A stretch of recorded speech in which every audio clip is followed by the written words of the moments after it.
Okay, well, I think we're going to get started here. I really don't know any of the people on here because I don't pay attention to names normally when I'm listening in. So I'm usually doing something and not reading names. Um, but it looks like a few of you have been here before, and we're grateful that you are back again. And we welcome Cal. Um, Cal's been doing a podcast with a bunch of guests, and they talk about regenerative grazing and not necessarily on your own land, which is a huge need to help people to recognize that that's an option and to do it successfully. What else would you like people to know about you, Cal, before we get started? Uh, well, I'm a fifth generation farmer rancher. I Okay. I actually just discovered that a while back. I thought it was just fourth generation, but we were talking about stuff other day. It's actually fifth generation. We run beef cattle, hair sheep, and meat goats. So, Wow. That's pretty neat. That's quite a ways back there that you guys have been on the land. So what a neat heritage. and sadly, they were in West Texas, and then my Oh, grandfather moved to Oklahoma.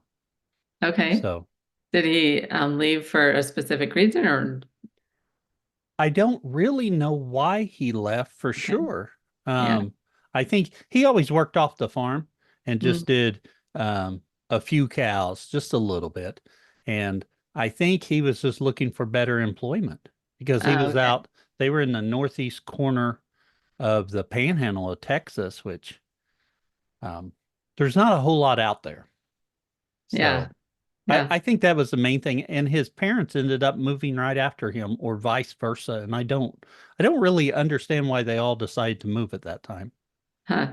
Well, that's amazing. Where we're led and when we're led there and the opportunities that are open up. I was listening to a lady today. She was talking about the 5 habits that keep us broke. So it was kind of an interesting Oh, yes. tagline there. So I was like, hmm. But I thought that it was fascinating that the fifth one, now I'm forgetting. I have to look at my notes here. But she was, oh, it's just saying that it was say no to opportunities. And sometimes we just never know where those opportunities are going to come from. And Oh, yes. it's kind of made me pause and think because I think a lot of times we think people are presenting us with that's an opportunity, but sometimes it's a relocation or it's listening to a podcast and Oh, opening yeah. our mind to something new or something different. That's an opportunity that we may not recognize that as an opportunity because we are stuck in a rut or closed off in our thinking. So anyway, we would love to have you jump in and share with us. We're really glad more people are jumping on here. Great to have you guys all. As you get in, you can type in the chat where you're from. You can ask questions. Do you want me to interject with their questions as you go, or just want all the questions at the end? What works best for you? Either way works for me. I've got the chat up here on the screen, Okay. but sometimes I get to talking and I don't read anything. So, Okay. you All know, right. I get long-winded. So you can Yeah. interject or we can do them at the end. It doesn't make me any difference. Okay. Um, kind of like on my podcast, I'm pretty laid back and flexible. We can do Okay. whatever. Well, we'll roll with it and see how it goes. And um, yeah, if you guys have any questions, make sure that you're keeping track of them and we'll get them answered at some point. And we'll turn the time over to you, Cal. Right. There we go. Okay. And I will admit, since my screen changed, I no longer have the chat on my screen. So, Oh, yeah, that's hard to figure that out sometimes to have both. So I can yeah. keep track of the chat. And So first off, we're going to talk about finding land to lease. And as we talked about just a little bit ago, before we do that, just a little bit more about me. Fifth generation, as I mentioned earlier, I just recently found that out. Northeast Oklahoma, beef cattle, hair sheep, and meat goats. I run all on lease property, and my dad has beef cattle and hair sheep. Of course, we're partners on some of that, and his is all on owned land. So I say that mainly on leased land. I have goats and cattle right now, and I want to so, get sheep there, but you got to figure sheep and goats take a little bit more work on leased land. So do you run those simultaneously? Or like, are they in one herd? Or do you have separate herds for those? Yes and no. Oh, We have taken our paddocks and or our pastures, and we have them divided up, and most of them are sheep type. And when I can, I run them all together. okay. But then, like, I've got one pasture that's really weedy. So I've actually kept the sheep longer on that pasture while I move past it with cattle, Oh, trying to consume some of those weeds up there, a little bit of ragweed in that pasture. And that's from overgrazing it a number of years ago that I'm still fighting for that, for what I did back then. So, well, that makes sense. and with the goats, they're kind of free ranging right now. Mhm. I was moving them individually in netting, and that's a lot of work. So right now I just have them on a lease property, and I've only got a handful of Okay. them. That's one area I'd like to expand. I missed the opportunity last week. Last week was the 26. 2 weeks ago, Dale Christensen and Dale Christensen, Dale Strickler and Greg Christensen had a goat and sheep school. And Greg is doing some great things on running goats on leased property. And I wanted to go so bad, but I wasn't able to. Yeah. Yeah, it's fascinating what they're doing in different parts, California, especially with that. Oh, yes, the people using goats to graze areas for fire prevention Yeah. and brush encroachment. Yeah, Yeah. there's all kinds of things. And then like Greg is grazing goats on land that people are grazing beef cattle on, but he's Okay. got a deal with him where he's able to go in and graze goats, and he talked about how he set it up and stuff. So, or that was my understanding. I missed it. So I was really sad missing that. Yeah. Well, don't let me derail you. We'll keep going. So, first off, on leasing land, first off, I'm going to go through some things on leasing land today. And to be honest, probably things everyone's heard before, probably things they know. The big thing to me, we're wrapping it up into kind of a framework and some steps. And I think that really helps. And I'm going to go over this really quick because if you're here, you probably know why you want to lease land. You want to expand. You know, leasing land's one of those cheaper ways that you can quickly expand, and you may be expanding because you're just getting started. You may be wanting to expand because you're thinking about profitability, and that lease land is a cheaper overhead than purchase land. Um, or you're just wanting to grow your herd, and that's the way you can do it right now. But it's because we want to expand that we're looking for some land to lease. And I hear all the time that you can't find land to lease. So I hear no land's available. People who have land that doesn't want to, that's not utilizing their land, they don't want to lease it. Or the other thing is people who have land leased are not giving it up. And I'll raise my hand because I have some land leased and I don't plan on giving it up because it is kind of difficult to find. So like I said, I'm not going to tell you anything new for the most part. What I'm hoping is there's a gem in there that you take away that helps you in your particular situation or your context. But what I did do, I wrapped this up in a framework and got these steps before you, 6 steps, and I gave it a really great name. I called it my method. I I really struggled. I thought I needed a cool name for this. And after thinking about this for quite a while, I settled on my method. Hopefully, something will come to me eventually to name it. Not that it really needs a name, but I just think it sounds a little cooler that way. Now, one thing before we start through that, mentioned earlier, I'm from Northeast Oklahoma. So my context is smaller areas. We'll talk more about that in a minute, but there's no BLM land. There's no school lands. So those are things that I'm unfamiliar with that someone else would have to, you'd have to get with someone else to find out more about that. Now, for school lands, we actually had a podcast with Meg Gresky, and she's in Western Oklahoma, and she utilizes school land. And we had a great conversation on the podcast about that. So if you want to catch that episode, you can go to Grazing Grass, do a search for Meg Gretzky, very knowledgeable, and she talks about that. So my fancy named method, or my method, 6 steps. First one, define your area, drive for dollars, find owner info, contact them, build relationships, and get the lease. It's that easy. Okay. Maybe it takes more work than that. It's not quite that easy, but that's our steps we're going to go through. So first off, I think it's really important. A lot of times when I talk to people and they're like, I can't find any land to lease, or I've been looking, there's none available. And I quiz them a little bit deeper on that. And they're just kind of out there looking. That was me. That was me for a long time, looking for land. When I thought of it, I'd ask somebody. If I got a chance, I'd talk to them. I couldn't find anything. It wasn't till I became very deliberate and took a plan and said, here's my steps and here's what I'm doing. And I was able to find land to lease, because it's a numbers game. You're going to get told no a lot, but you build those relationships, you'll get there. So first off, let's define your area. How far are you willing to drive? For me, I'm willing to drive quite a long ways, but one thing I want to do, thank you for adding that link for Megs. I did get the chat up too. Okay.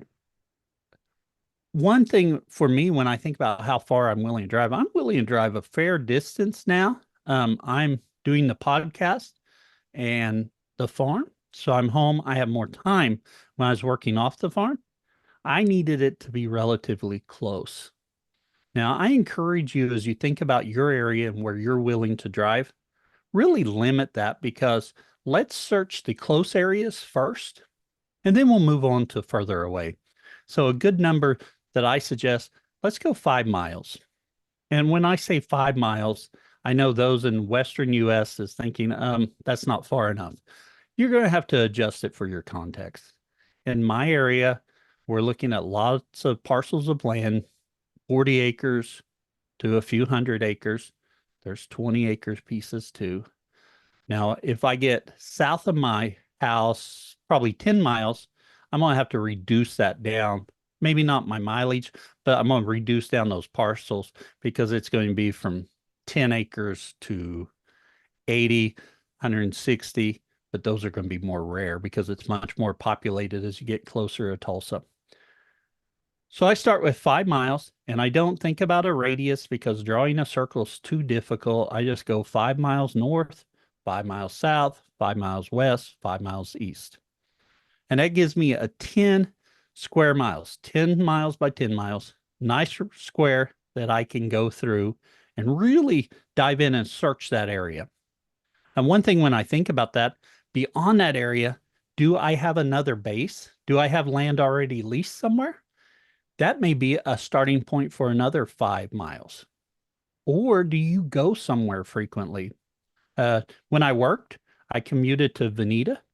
So when I think about commuting to somewhere that was 20 miles away, along that road as I commuted, or a couple miles off of that path, were great places that I could look for land as well. So do Or you also, while you're looking for like location, are you looking at a minimum um, size, I guess? I am, and we'll talk about that in just Oh, okay. I'm trying to think if I have Got it on here or not, but that it. is true. I'm looking at a few factors. If I don't cover that in just a little bit, I'll bring it back up, because Okay. that is important depending on what you're trying to do. Yeah. So when you're considering those paths, I go to Chelsea quite often. So that's another path that I'm willing to look for land on that travel direction. So once you've defined your area, it gets to the fun part, and that's driving for dollars. I steal that term from real estate. Real estate talks about driving for dollars. And what that means is you drive through a community, you're looking at houses that for some reason look like they have an absentee owner. And there's a few criteria. Well, we're going to apply that to looking for land. So we're going to drive through our designated area and we're going to look for land.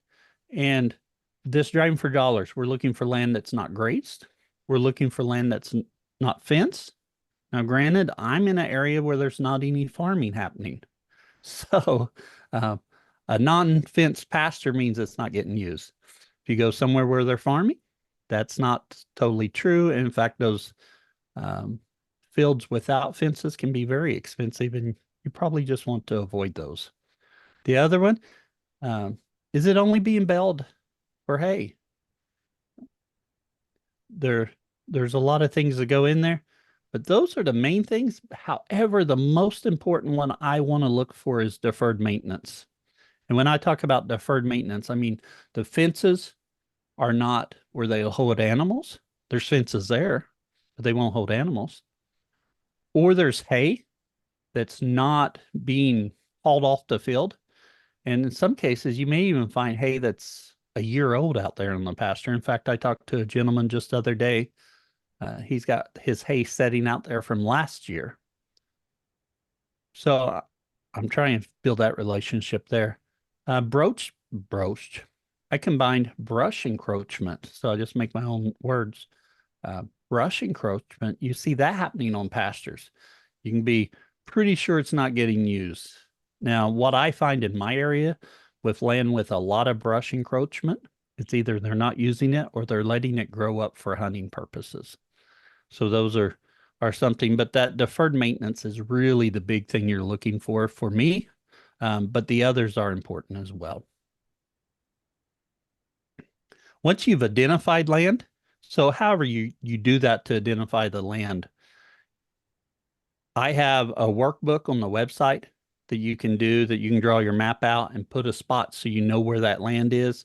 You can use Google Maps to drop a pin. You can use Onyx Hunt. I like to use it, but it costs money. And you can drop a waypoint there. But just some way to know where you're looking. And when you've identified that land, and I'm thinking, let me look. Yeah, I may not have in here about the land size. And you had asked that earlier. I typically stay because I'm wanting to do cattle. When I'm looking at land, I'm thinking I'm going to find this owner's info. I want to make sure the land meets my needs. And that's whether there's enough grass on it or enough brush if I'm thinking about goats. How many acres are there? Because if it's less than 40 acres in my area, I'm thinking you shouldn't be doing cattle there unless you're doing some kind of maybe Dexter's you get by on 20 acres. There was a little piece not too far from me that was, I think it's 15 acres, and then there's 5 acres on the house. And I thought about talking to him, and I just thought, it's just not enough area. Well, someone's running cattle there, and they have like a dozen head of cows, and that property is eaten to the ground. For me, I'm trying to rotate, take care of the land. It would not do that for me. So So when you're I rotating, are you rotating between lease, or are you, when you put cattle on that lease, are you trying to just rotate on that? it depends on location. Oh So yeah. my goal is not to have to haul my cattle or haul my animals. I prefer to drive them down the road. Now, Yeah. I've got some newer animals that I'm not comfortable driving down the road right now, so I actually hold them between leases thus far this year. But my goal is to get leases close enough that I can drive them. Mhm. But that may not always work out for you. I think that's a goal, but sometimes you just got to lease the land you can find. On the finding the owner information, you can get that information off of a few apps. I mentioned Onyx Hunt to put a pin to show you the land. So next step is you've looked at the land, it meets your needs, it has water. So you need to find who the owner is. If you subscribe to Onyx Hunt, it has that information there. Acre Value provides that information. However, it costs to get that information. It does provide boundaries, but not without. Boundaries are provided free. To get owner information, you got to pay. However, if you go to a county assessor office, you can look up real property records and you're able to get that information. And the great thing now with the internet, so many of the counties are coming online and you're able to get that information. The county I live in, I use ACT Data Scout, and it's got all the information there. And the great thing about Data Scout, because it's the county assessor's office doing it, those records are up to date. With acre value and Onyx, the records are delayed. So if a property's changed hands, you're not going to get to it quite as, it's not going to be updated quite as soon. For your county, you're just going to have to look. For me, the county I live in is on Data Scout. The county next to me, I'm right in the corner, so I've got two counties next to me, and neither of those are on Data Scout, so I have to use Onyx. And I think Data Scout is pretty localized to this region here, so there's probably something in your area doing the same thing. So once you've taken that time and you've got the contact, it gives you the address, which may or may not be enough for you, depending on where they live. And if you know them, it may be someone you drive over and talk to. However, a lot of times properties I have leased, in fact, I'm thinking about it. Yeah, all the properties I have leased a long-term lease on, the owner lives out of state. I've got two properties that the owners live fairly near, but not close enough to go drive and talk to. So there, I've got to look up a phone number. And I just use Google and try and look up a phone number. I don't like doing that because you get into those really scammy type websites, People Finder, White Pages. They're always trying to upsell you. But I try and quickly search there and see if I can come up with a phone number. It's surprising how much information is out there for people. And then the next thing, if I can't find a phone number, I'm not opposed to messaging them on Facebook. I can look them up and get a message to them. Oftentimes in my search, I may not be able to find them on Facebook. They may not be a Facebook user, but I might find a relative that's on there, and I'm not opposed to messaging them and saying, hey, are you familiar with this property? If it's not yours, could you steer me in the correct direction? What's your plans with it? I'm interested in grazing it. How can I help you? And I establish that contact. So if I visit someone, if I do it on the phone or message, it's all about the same, but that's not a relationship yet. I just made that contact. And I think the most important thing is the toughest thing, or is the relationship. I think the toughest thing is making that contact. I'm just not a person that shows up randomly at someone's house to talk to them. And I'm not a phone person as well. But I force myself to do that. And you make that contact, and then you got to build relationships. And That's relationships. That's the key in every business, right? It is. It's kind of like we talk all the time about communication, it seems, and communication is always not good. I've never talked to someone who says, "Oh, communication's great." Communication's always something we can work on. Relationships are the key to everything, and it's the key here. And here's a couple of things, not really pertaining just to this contact, but the first one is tell everyone you're looking for land. People need to know. If you're going to find land, I tell everyone I know. And to be honest, I don't know that me telling everyone has got me any land to lease yet, but I think it will at some point.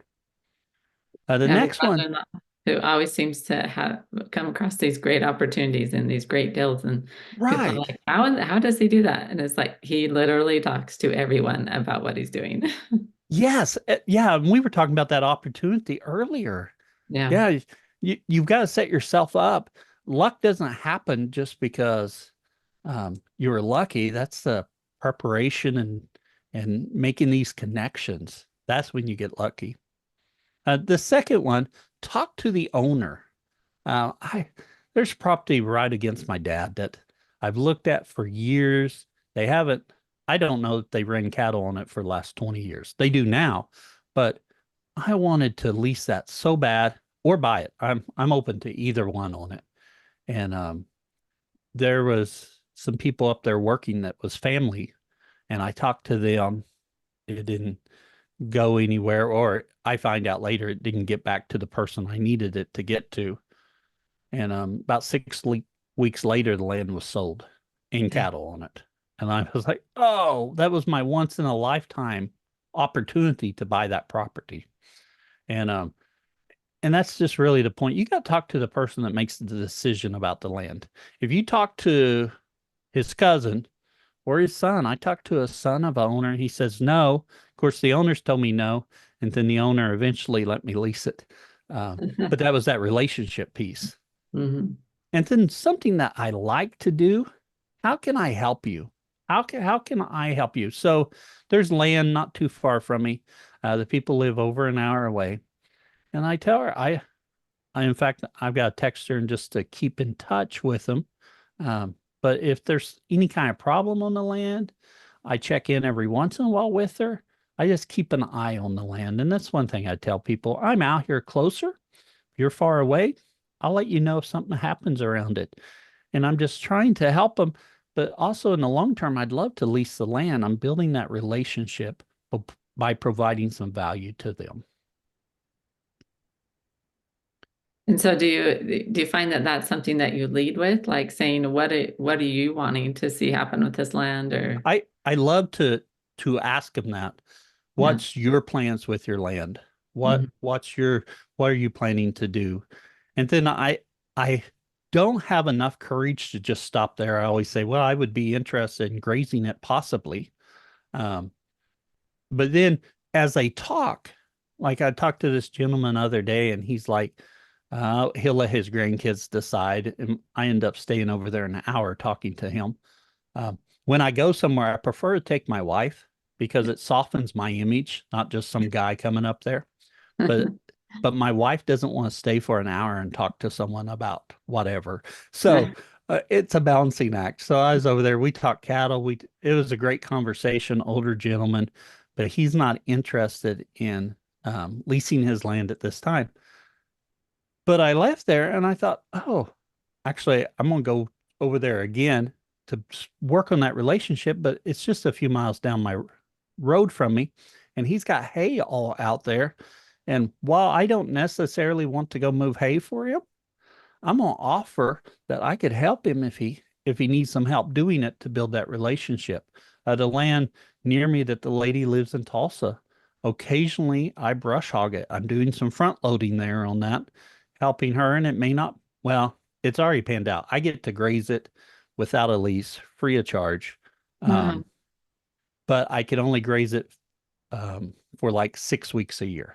So Oh, I'm hoping to build up on that, but um, I'm providing some benefit to them as well.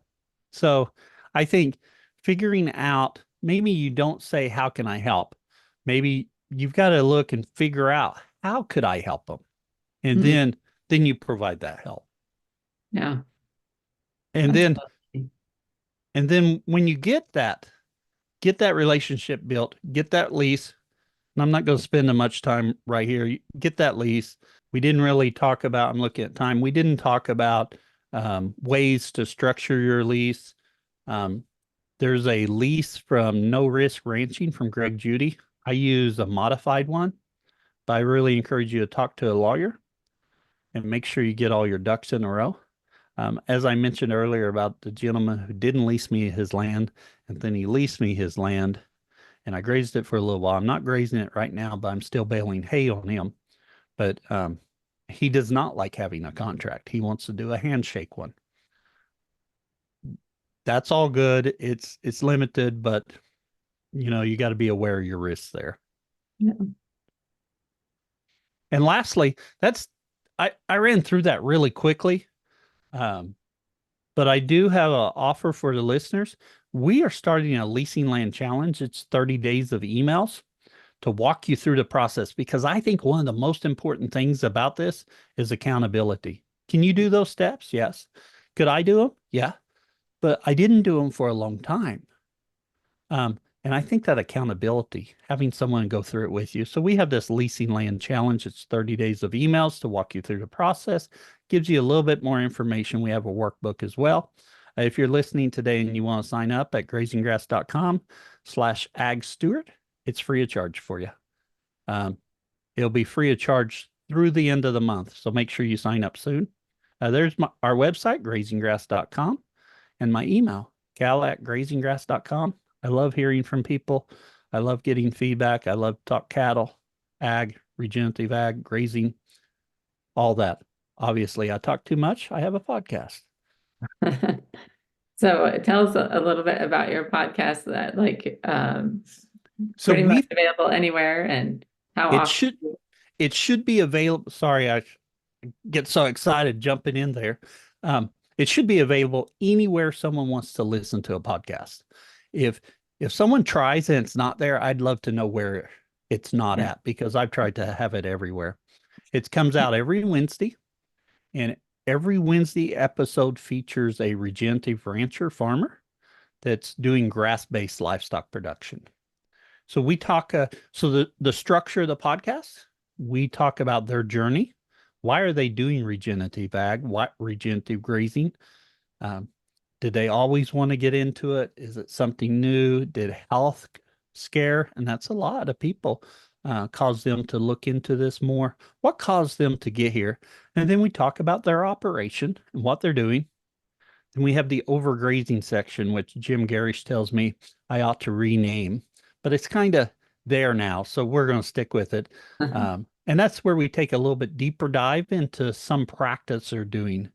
This week we have Ashlyn Jones on the podcast, and deeper dive where we talk about sharing your ag story because she's got an interesting story about why she started sharing her ag story. And it's a really good episode. And then we wrap up with the famous 4 questions, same 4 questions we ask of all of our guests. And it asks what their favorite tool is, favorite resource, some advice for a beginning farmer, and then wraps up with where people can find out more about them. And that's our Wednesday episode. We have the occasional Friday episode, and I'm wanting to turn that into the frequent Friday episode. However, I'm not there yet. And that's more of a solo episode that I'm talking about some facet of regenerative grazing. And occasionally we have a guest on there too as well. But Wednesday is our regenerative farmer story. Friday, whenever those come out, are more information about regenerative grazing. Okay, well, that's amazing. What a neat resource for people. Other people's stories are so powerful. There's just so much you can pick up and ways that you can see yourself and how maybe you have the same opportunities others have. When you're just taking a class, it kind of seems overwhelming or you hear about it, but when you hear their stories, it really starts to connect them. That's awesome. And I think that's the important thing. We share these stories, and the goal is that someone identifies with that story and Yeah. takes their next step on their journey. Yeah. I don't know how many times I heard I should be doing something before it actually clicks. And I'm like, oh, yeah, why didn't someone tell me that? And truthfully, people had told me that for years. Mhm. It took someone I identified with that I respected that caused me to say, wait, I need to take that step. So that's my goal with the podcast is we're sharing these stories. And I think sharing stories are so important, but I'm hoping the listener identifies with that farmer rancher and it encourages the listener to take their next step. And that may be closing a gate. That may be that may be going great guns and moving your cattle multiple times a day. It Mhm. it may be it may be as simple as dividing one pasture into two so you're not doing set stock. It wherever they are, I just hope they take the next step. Yeah. Yeah. So have you found that are you talking to people all over the country or is it more specific to an area? I attempt to talk to people all over the world. Yeah. However, we only have, I think at this point, I've had like 8 or 9 episodes with people outside of the US Okay. because this is something we need everywhere. So I'm hoping to get that going. And that's one thing I actively look for is more people outside the US to get it. Right now, we've had guests from, I want to say 31 different states, um, 3 or 4 different provinces in Canada, only one state in Mexico. But we're hoping to hear from everyone. We try to have a variety of sizes. A couple of weeks ago, we had a gentleman that's grazing 10 acres. And how's he doing that? To Wow. a month ago, we had someone on with, I want to say 8,000 acres. So Yeah. we try to get a range. I want a range of sizes. I want a range of livestock, and I want a range of abilities. If you're just starting, that's fine. Let's share where you are now, and we can join the journey with you. If you've been doing it decades, we want to hear from you. So I try to provide a variety. I also want different species in there so people aren't saying, well, I can only do this with beef cattle, Yeah. or do the Greg Judy model where I'm doing beef cattle and hair sheep. Yeah. We want to get people doing all. We've had uh, bison rancher from Canada on there. We've had water buffalo grazer on there. Uh, I think those are the two that's a little bit outside of the main uh, cattle, Yeah. sheep, goats, horses, pigs, and Yeah. poultry. Wow, that's fascinating. Yeah. Jared has his hand raised. I must be able to talk now. Um, did you want to jump on, or maybe you accidentally did it? I'm not sure. Is in a place to talk or not. But if you have a question, you guys can unmute or type it into the chat. This is pretty amazing opportunity to hear from somebody who has lots of different experiences and hands-on experiences, multi-species. So what has um, been well, I have a couple of questions, but maybe we'll just start with the infrastructure. Um, what have been your favorites, I guess, when it comes to fencing and things like that? Like if you found things that worked really well for you. I the first thing that I don't like is electric netting. And Okay. I'm moving away from that's way too much work for me moving animals daily, or even if I'm moving the goats every 3 or 4 days. It's too much work, especially through honey locust that's got thorn trees. So I am a tremendous fan of high tensile wire and Okay. putting up those low cost fences. And then I subdivide into with poly wire. But I'm a fan of my high tensile. In fact, I'm really considering doing some more subdivisions with high tensile to reduce my labor issues, well, not really issues, but my labor expenditures when I go move cattle every time, that maybe I can put up shorter runs of fences. Now, of course, where I'm located, I'm talking about maybe an eighth of a mile polywire. Out in Western US, when you talk about fencing out there and wires, we're talking much different scale. Yeah. And so you still like the high tensile and kind of putting in some more permanent, even though you are on a smaller scale. I Um, do. We on my dad's farm, we overbuild and all the paddocks are permanent fences.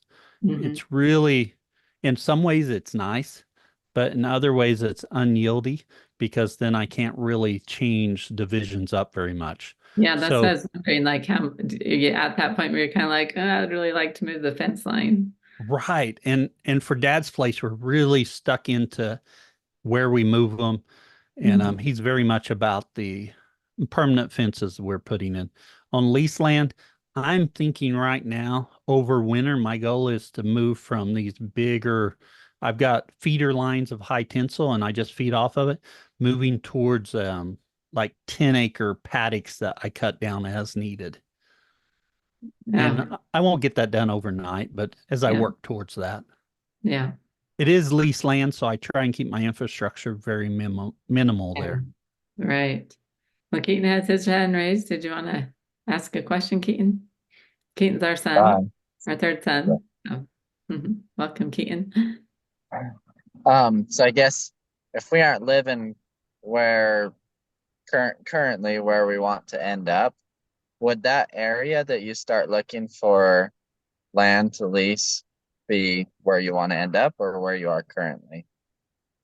I think it's kind of your time frame. if it's somewhere you're wanting to be next year or two, I would go ahead and start looking. What happens if you find land out there before you're able to get out there? Well, you might be able to find someone to custom graze some animals out there for you, utilizing that land. You might be able to just have someone bell it so that it's getting put into hay. But finding land, if you find land, I suggest you hold on to it. So if you're going to a new area, I would start looking. I don't think you can look too early, depending upon your time frame on going out there. Okay, thank you. Yeah, that's great. That's really something to think about for sure. Like even if you're not the one on hand doing the work and holding having the cattle there, just holding on to that lease and figuring out how to make that work and make it pay. That's good insight. I think that's, sometimes, and this has held me back, in that I'm like, well, I don't want any more land right now because I don't have enough animals to utilize it. Mm-hmm. Well, it's kind of which comes first, your livestock or your land? Yeah. Get the land and then figure out how you're going to utilize it. Belling hay on it's a great way. It's actually a great way in the door for some people, in that they're not ready to lease their land for grazing, but you can bale hay on it, and then you're building that relationship. But the other thing is, excuse me, you can bale hay on it, but what if you bring some or some animals in owned by someone else and custom graze them? You don't have to come up with all the capital right now to stock that. There's other ways to utilize it while bringing some money into you, paying for the lease and bringing money in. And so do you kind of have a balance of where you try to keep that, like you're paying the lease, do you have a margin that you're trying to hold on to, and charging for the custom grazing? I have not done up to this point, I've not done any custom grazing. Okay. That's actually the next thing. I'm in a process. I'm going through that leasing land challenge with myself again right now Oh, okay. because I'm wanting more land. And that's something I've decided. I was working off the farm and we changed that this year and I'm on the farm now. So that gives me more time. Where I was pretty well felt I was maxed out with my available time. So Mhm. now I have more time. So I'm going to start looking for land and I'm not ready to invest in cattle at the prices currently, but I'm going to look into that grazing or custom grazing avenue to do it. So the idea with your 30-day challenge, it's kind of taking people by the hand, taking them step to step, kind of avoiding all of the years of trial and error that you've gone through. What that, and also the other thing is, you know, we all have good intentions and we're going to do that, but then we're tired and we'll do it tomorrow. Mhm. And then tomorrow comes, and before you know it, that was 3 months ago. Yeah, so So, true. Mhm. some people are better at that than I am. I am really good at delaying stuff. I Yeah. am a procrastinator. So the challenge, it gives you more information and helps you walk through that, but also it gives you that accountability piece. Yeah. So today you're going to talk to a landowner that you've identified. Who'd you talk to? What was the result? Some Mhm. accountability there to cause you to, oh, I have to tell someone else I didn't do this. So I think that in itself is a huge benefit. Yeah. Yeah, it is. Everything that we do pretty much that is successful, there's usually some type of accountability. So, Oh, yeah. yeah. So like how does that accountability work? Are you getting people paired up with each other, or is that on a Facebook group? How are they following through on that? You have a couple ways. The main way, we have a workbook and you're filling out the workbook and it's saying what you did. And then you're replying to the email message because you're getting an email each morning. You're Okay. replying to the email telling me what you did. So you Okay. have someone following up. And then that gives me an opportunity to, if there's questions or anything further we need to discuss about that. Okay. The So they Facebook have, group is something we've talked about, but I Mhm. haven't implemented it yet. So that may Oh, be coming soon. yeah. So they have direct access to you to ask questions and Right, they do.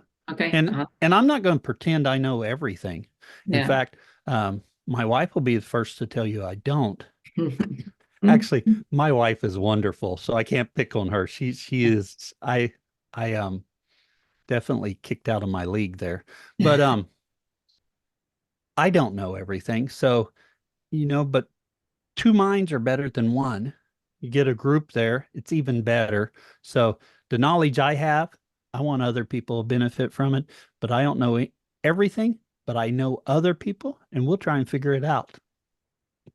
Yeah, that's great. To connecting people are so valuable. So Oh, yeah. yes.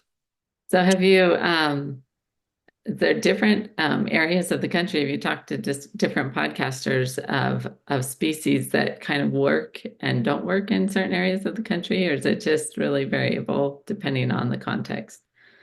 It's really variable in the context. The the ones that amaze me most of all are the people that's and utilizing like 10 acres. The guy we talked to a few weeks ago in Michigan, he's utilizing 10 acres and he's leasing land in his neighborhood. And we're talking just few acres, like maybe 5 acres, and he's grazing sheep, which I think's an important thing because a lot of people get small acreage and they want to graze cattle. Well, sometimes that requires more acreage than what you have, but he's utilizing sheep to graze these small acreages through his community. And I just find that fascinating. If you want to do it, there's a way to do it where you are. It's been a number of episodes ago, but we talked to people, I think they were in Nebraska and they had just moved there, maybe South Dakota, and they'd moved from California and they had started by doing pastured poultry in their backyard.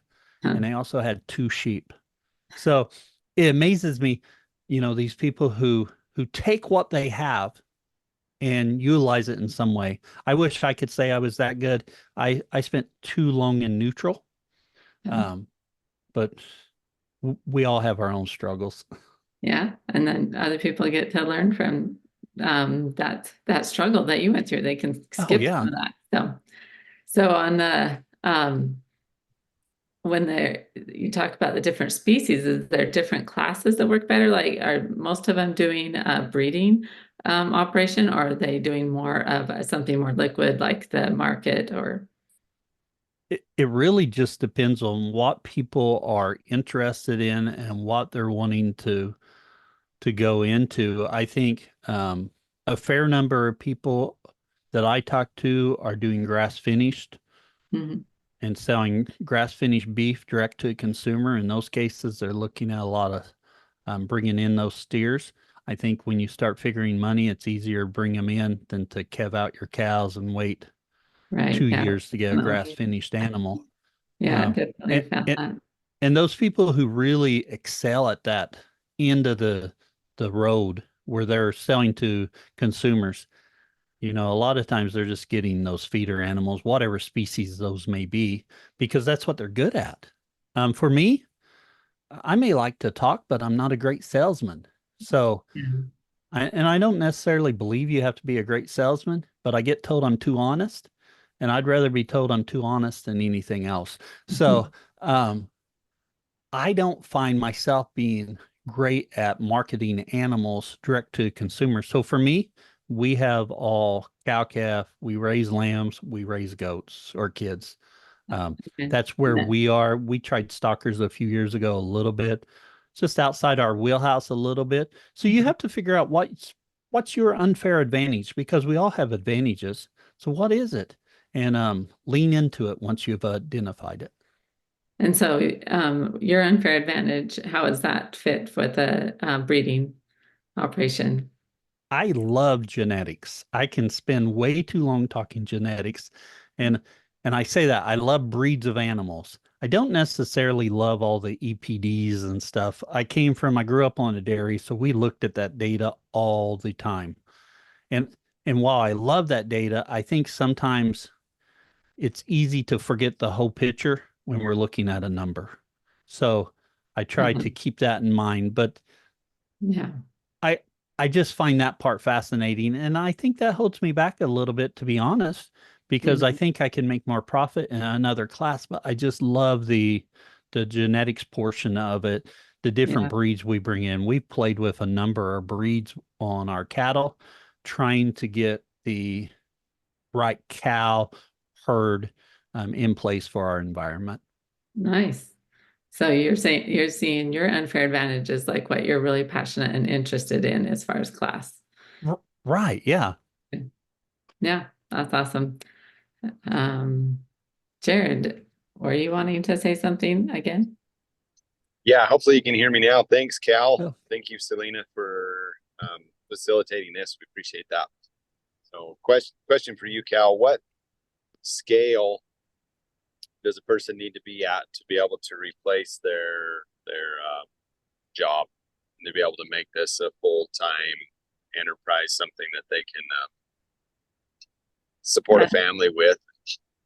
that was kind of my question too. And because you said you recently just got to that point, and so kind of how long did it take you and what scale did you have to get to? Well, just to be clear, I'm not at the point I really think I need it to be. Okay. It really depends on your context. All of our kids are gone from home, so it's my wife and I. Um, she works full time off the farm. With the podcast, I probably wouldn't have made the jump without the podcast, but I've wanted to do the farm for quite a while. I do not think I'm at the point I need to be. But I also think, and here's the crazy thing, or you may want to say I'm crazy. I looked at it, and so the podcast is bringing in some money, and we have the farm, and then I have a side business of renting trailers. So I have that as well. And I looked at it and I thought, I'm aging just like everyone else. I'm feeling it quite more right now. If I'm going to do full-time farming that I've dreamed of doing, I grew up on a dairy. I dairied, and then we sold out the dairy when I was late 20s. And at that time, I went back to school, and I've worked off the farm since then, always with the dream of coming back. But I just, for whatever reasons, one thing I didn't even think about lease land for a number of years. But once I started doing that, I I look at the pain I have now, and when I say that, it's very minimal to what most people go through. But I know my joints hurt a little bit more than they did a few years ago. So when I looked at that, I thought, what if I wait another 10 years so I can retire? I felt like I was close enough, and I had enough runway. So we were able to, I knew I could do this for a year. And I also knew that because of the job market and education, if I need to go back in education, I can go get a job. They are looking for teachers. There's a teacher shortage in Oklahoma. So I felt like I was very employable. So when I looked at it, I thought I've got a year runway. I can jump headfirst into this. And it gives me part of it, it takes that safety net of off the farm job away from me. It says, because I was quite content. I liked receiving that check each month, but that contentment caused I didn't force myself to do some things that I thought, oh, I don't want to do that. Now I don't have a choice. I got to go do it. So I took the safety net and took that risk, and to force myself to do more. And I'll be honest, I do not want to go back to working off the farm. This is what I'm supposed to do. I love the podcasting. I love the farm. Are we there yet? Not quite yet, but that's part of the reason we're looking for more land. We're going to do a few more things, and I'm optimistic. So do you kind of have a number in mind as far as how many acres you'd want to be at before you are self-sufficient, I guess? With my wife's off the farm job, when I figure that, I would love to, I'm only leasing about 250 acres right now. Okay. And I would love to jump that up to 500 or 1,000 acres. Okay. And I think 500's very doable. I think in the next few weeks going through this process myself, I think I can probably find that. 1,000's a little bit higher.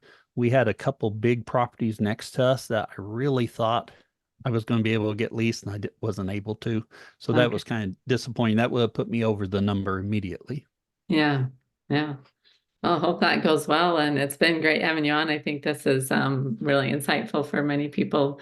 They're always asking the question, how do you get started if you don't inherit? How do you get started? And this is such a valuable piece. Oh, yes. Yeah. And Yeah. leasing land can really help that profitability, and you can get in with not very much money. Yeah, exactly. Well, thank you so much for your time, and we appreciate everybody that came on, and we want to honor your time. So we'll go ahead and wrap up, and I'll stop the recording. But if you guys have questions and want to stay on, you can. We do want to let everybody know about the upcoming summit. Jared, are you able to tell them about that? Yeah, thanks, Selena. Yep, October 21st and 22nd. I believe that's a Tuesday and Wednesday here in about 3 weeks. We've got another summit like Cal spoke on recently. An amazing lineup of individuals who are teaching the principles, but also walking the walk of regenerative agriculture. Our focus again, this summit is going to be building on legacy businesses. We find that from the last summit, the two biggest pain points in agriculture were number one, profitability, and close behind that was succession planning. We know that in the next decade, that over 50% of the land in the U.S. will change hands, and that we will either see that move towards further consolidation, maybe through entities, corporations, even foreign countries who are buying up farmlands who may or may not have the regenerative bug and principles and the best interest of America at heart, or we can turn the tide and we can help to be able to put some of these young people that this message that Cal shared today about starting out, helping them to connect with these landowners who are transitioning out of land ownership. And so legacy is going to be a big focus in what we're talking about on this next summit again. This will be the fourth one for 2024.